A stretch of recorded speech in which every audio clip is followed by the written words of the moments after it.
Hello, group. Been a while.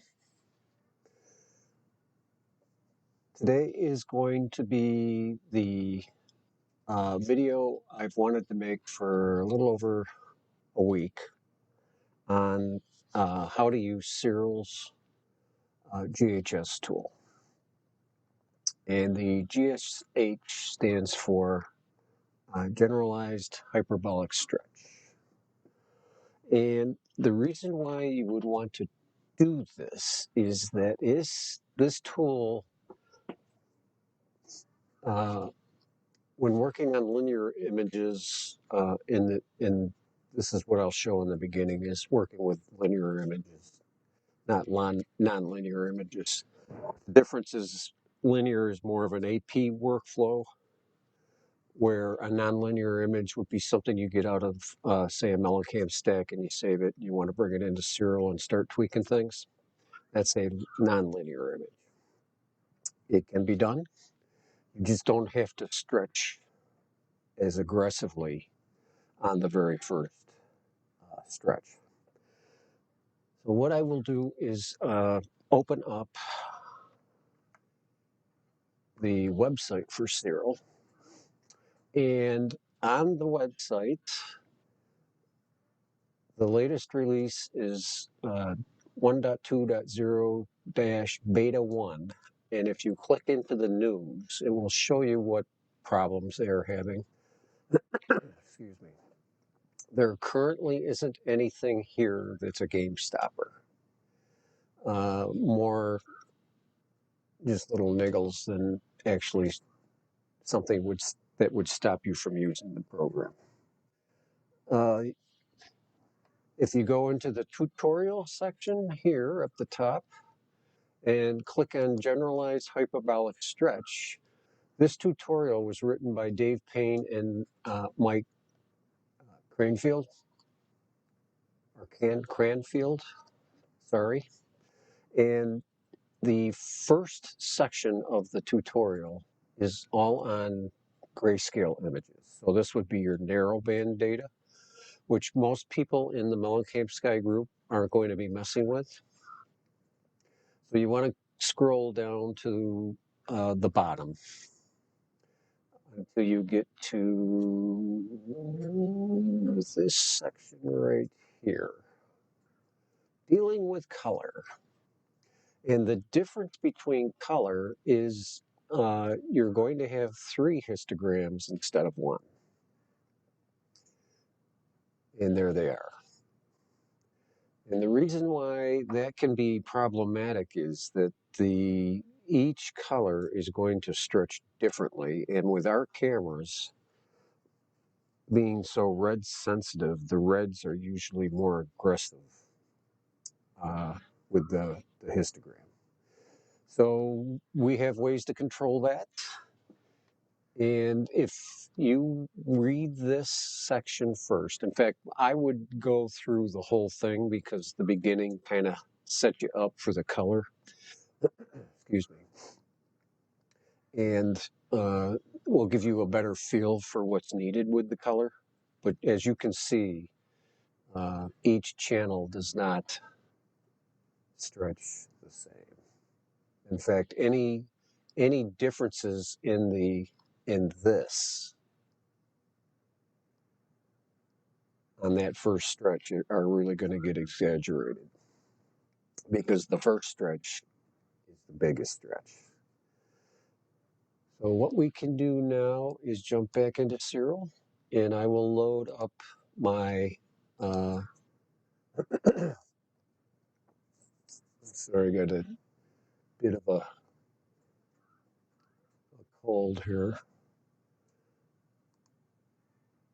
I will, this is a linear image. This is what linear images look like. They're dark. I will auto stretch it. And the auto stretch will show you all your bad areas. And you can see down here, this is from the dither. And then generally on this side, but I think it might be on this side, is the other bad spot of the image. So I'm going to aggressively crop this. And the first thing I want to show in Siril, for those that use Siril, is you'll see that I'm in the RGB channel, and what am I going to do? I'm going to drag a box out.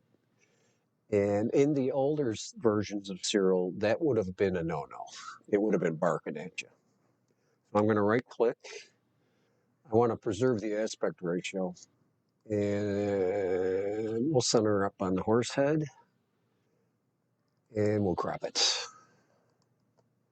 You could not do this with previous versions of Siril. So if I didn't want to do anything and I just wanted to resave this image, normally in the RGB channel, you would right-click and you would get options for how to save the image in different formats. That isn't the case anymore because you can now do stuff in the color, and they have moved the saves to here. So this little drop-down arrow, if you click on that, you'll get this requester, and then down here is where you can pick whatever format you wish to save it as. So we'll cancel out of this. Excuse me. And the first thing I would want to do with this, because I've already done the crop, is we're going to do a background extraction to get rid of my problem areas, flatten the image out. And there's a number of ways you can do this. You can just click generate, see what you get. And I'm not liking what I'm seeing, so I'm going to clear it. And the smoothing is how it smooths the image in between each dot. So I'm going to lower that. I'm going to go to 16 here and maybe jump this up to 3. Let's see what that does for us. That's much better, but I can do better than the machine, than the algorithm. So what I will do is I'll clear this. I'm going to check the dither box because I like to dither in between the points that I'm placing. You can see I'm not being too specific. I'm just picking areas that I believe to be the background.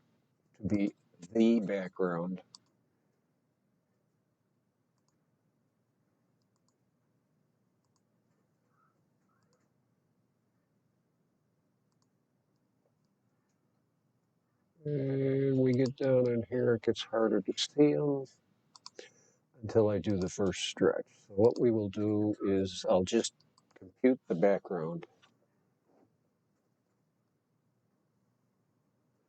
And this isn't too bad. Maybe one there, one here, one here, one here, and one there. We'll apply this.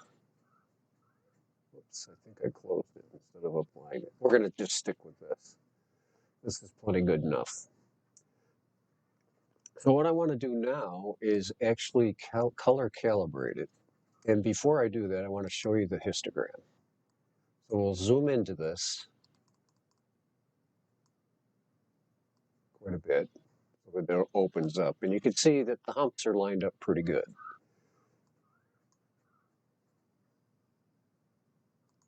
So I will color calibrate. And what the color calibration does is it really emphasizes the color of the stars. And this is banana 33.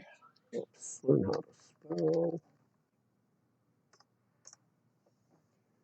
And I want to downsample because this is a huge image. Even though I cropped it, it's still honking big. 17.6 is my focal length. And we'll say okay, and I will change the console view. I want to show you how fast this is. It's done. And that's because I have the astrometry.net server local to my machine with all the databases downloaded, and I also have the star catalogs downloaded and pointed to so that the program can find them on my computer. Not going out to the internet anymore, at least on my machine. And there's a good explanation of how to do that on the in the docs.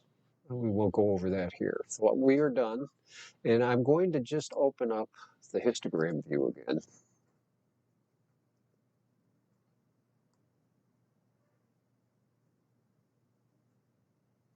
Where are you? There it is. And you can see that it has shifted the histogram humps.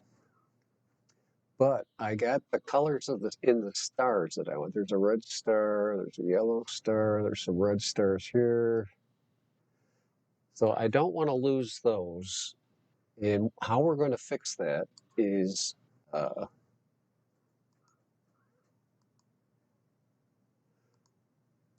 by doing a generalized hyperbolic stretch after I remove the green noise. So let me go back and we'll auto stretch, and you'll see right in here we got a green tinge. I'm going to remove that, and it's gone. We're going to go into the generalized hyperbolic stretch. I'm going to go to linear.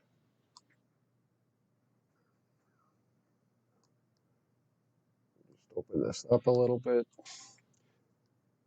Open this up a little more, and you can see how my green and blue channels are off. So how am I going to fix that? Well, I'm going to go to linear stretch, and what this does is it moves the black point. So I can use this to move the histogram humps of the green and the blue channels. So I'm going to turn the red off, and you don't need a lot. So maybe 4, nope, too much. 3, let's go 2, 5, yeah. Now I'll apply, you have to apply that change.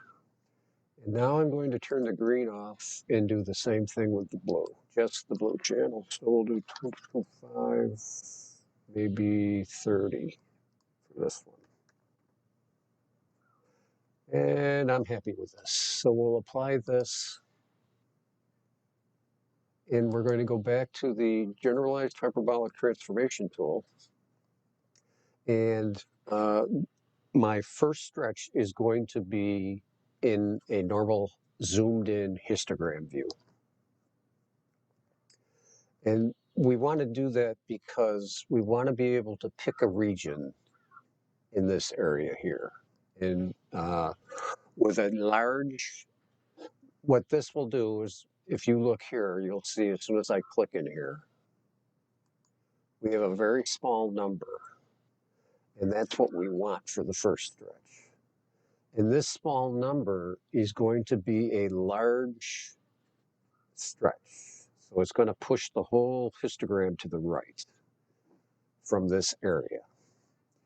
And we will use a large stretch intensity of between 10 and 15. I'm going to use 12. Oops.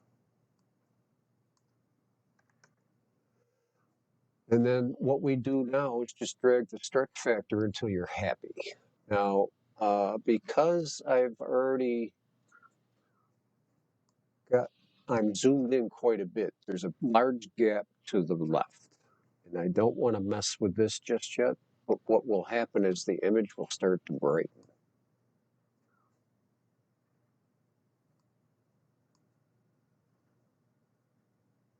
Oh shoot, sorry, reset.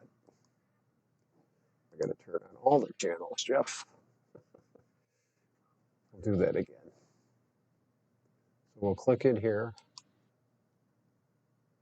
We're going to go to 12, and we'll start at 3, see what that looks like. That's not too bad. Let's go to 4. And that's where I like it. And you have to remember that this brightening of the whole image is because the histogram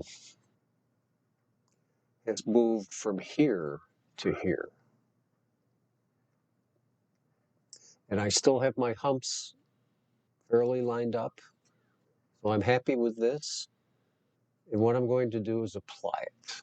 And what you'll see is I'm also going to bring the highlights down. And what the highlights do by protecting, highlight protection is it's protecting the right side. This is where all my stars are. As we move the histogram right, you're going to brighten and bloat your stars. So with the highlight protection, we can control how those stars are affected. I don't have shadow protection because I'm so far to the right. I don't have any shadows that I'm crushing at the moment. So I will apply this, and you will see that this goes away, and we have a new histogram to play with. So for my next move, you can already see that all this data in here has really started to pop. And now we're going to start tweaking the histogram in logarithmic scale. And what we want to try to do is flatten this curve, or this side of the histogram out for the blue and the green channel. But before I do that, I'm going to go into, oops, wrong one. I want to move the histogram back to the left.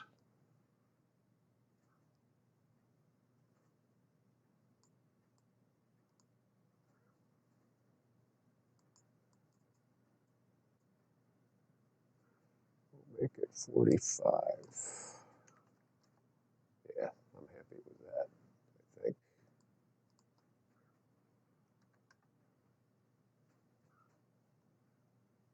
We'll apply that. We'll go back into the generalized hyperbolic stretch. We do not need the zoom anymore. And for this stretch, I want to have all three channels selected because I want to try and maintain my color balance. But what I want to do is flatten this out a little bit, this area. That will raise this. But I think what you will find is if you keep an eye on this while I'm doing that, that this detail, this area in here becomes a lot more contrasty, and all of the data that's in that area starts to become more apparent. And that's where this generalized hyperbolic stretch is a real winner in my book. So I'm going to click right about there. You can see that we have a much larger symmetry point. And now I'm going to use a much smaller intensity, and I'm going to drag it up. And you can see that as I drag that, what's happening in here and in here. So this is where it was, and this is where it is now. I don't want to do too much too quickly. So I'm going to pull my highlights slider back to protect the stars on the right. I'm going to apply this. And now I'm going to, just for the heck of it, turn off the red channel, and I'm going to go right about here. And I want to just try and bring these up to make them a little bit flatter.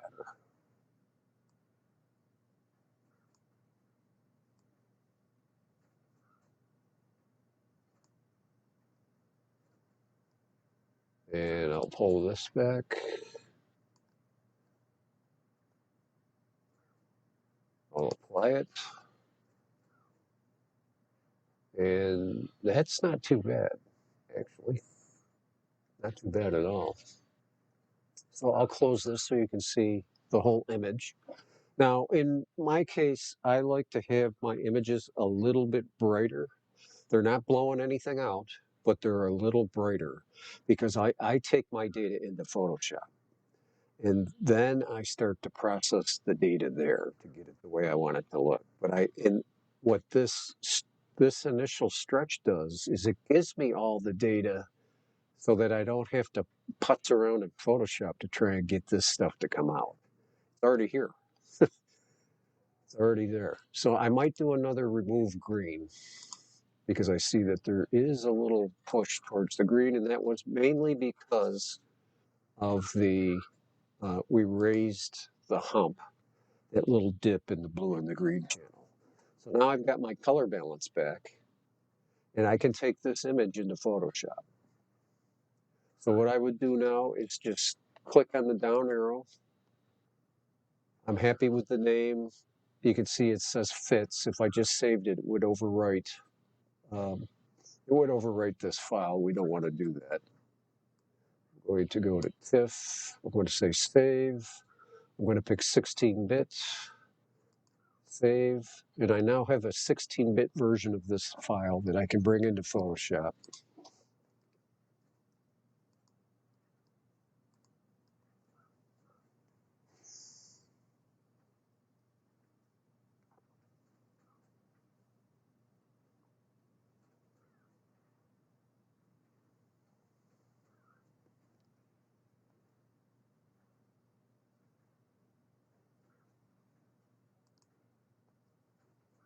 And there it is.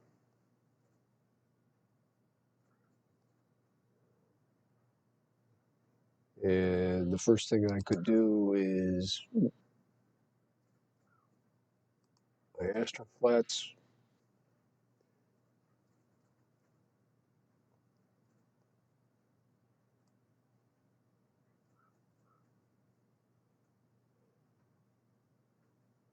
You can see the Astro flats is going to flatten the image even more. And while it's doing that, it's also darkening the image, which is why I like it a little bit brighter.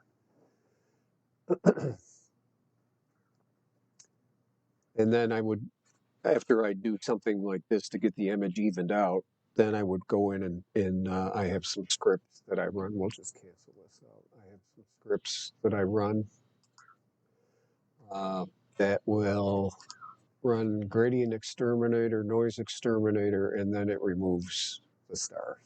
So I would have 3 layers here. The background, no stars, background, and stars.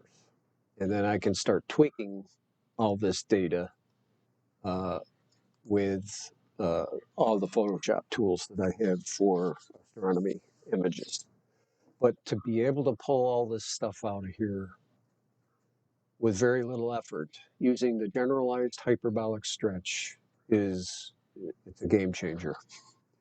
Because the biggest problem I've always had, because of the way I collect my data, is that I was blowing out stuff I didn't want to blow out, and I had no way to protect that unless I built a mask, and I just hate doing that. So with the Generalized Hyperbolic Stretch tool, I now have more options. And that's all you can ask for in this game. So if you have any questions, you know where I live, and we'll see you in the group. Take it easy.